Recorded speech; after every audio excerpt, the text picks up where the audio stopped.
de la definición del operador nabla haciendo el producto vectorial con una función vectorial b, utilizando la definición que tenemos para el producto vectorial, que lo podemos tomar como el determinante del versor x y z, d de x, d de y, de z, bx, by, bz.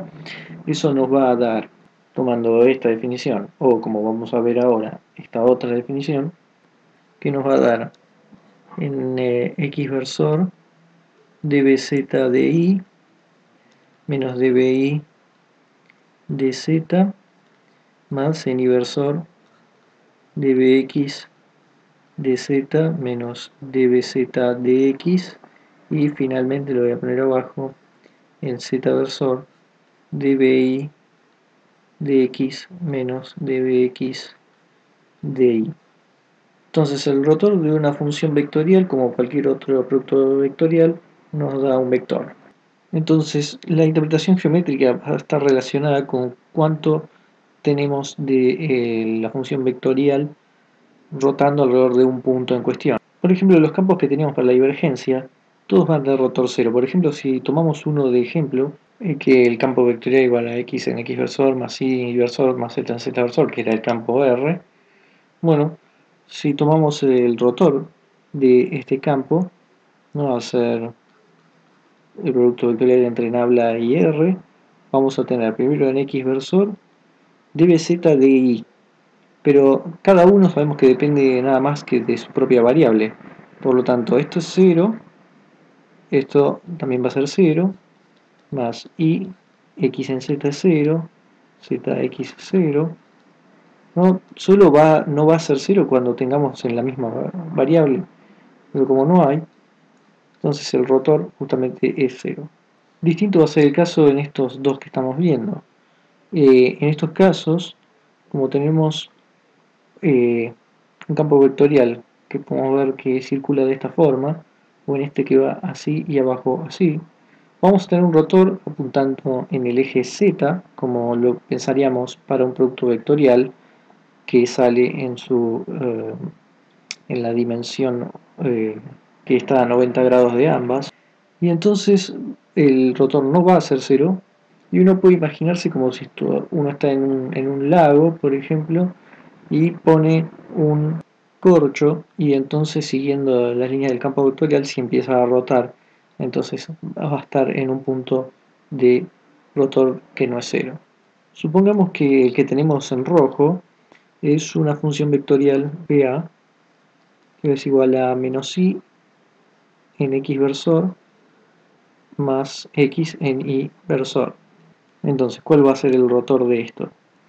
Primero, en z no tenemos nada, así que esto es 0, menos en y tenemos un x y no hay nada en z, así que no hay derivada en z.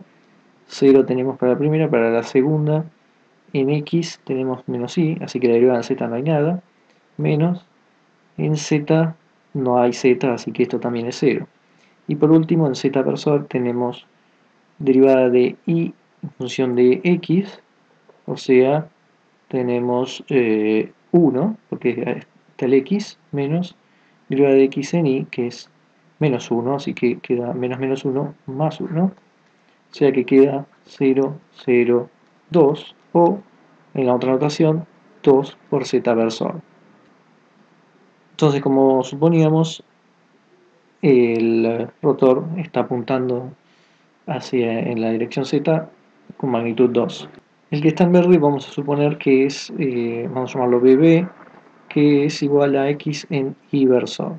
De modo entonces que las flechas siempre apuntan en dirección y, pero apuntan positivamente y cada vez más grandes a medida que el x se hace más grande, y negativamente, o sea, hacia el otro lado, y cada vez más negativos a medida que nos vamos en x.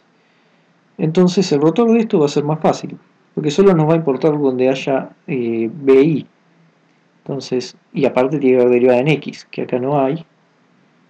Acá tenemos, no hay nada en y, queda solo este, donde tenemos derivada en y de x, que eso es 1, por lo tanto esto da directamente z versor. Entonces también igual que el otro, pero solo tenemos 1 en la dirección z. Como comentario aparte, la divergencia de ambos va a ser igual a 0, porque son campos que en x no hay x, en y no hay y, y justamente es derivar en cada una de sus componentes por la variable correspondiente. Y acá también x en y, así que la divergencia también de bb también es igual a 0. Y tiene sentido porque no hay nada que se esté ni saliendo ni entrando, sino que simplemente está rotando, podemos decirlo de alguna forma. ¿Qué ocurre con este campo vectorial? Desde ya sabemos que la divergencia va a ser 0 porque no hay derivada en x del x versor, ni de y en y versor, y el z ni está. ¿Qué ocurre con el rotor de b? Bueno, z no hay, así que esto es 0, y en z tampoco no tenemos z, así que derivar en z no pasa nada, así que primero 0. El segundo, otra vez, en z no tenemos nada, y derivada de z, que tampoco tenemos nada en x, es 0.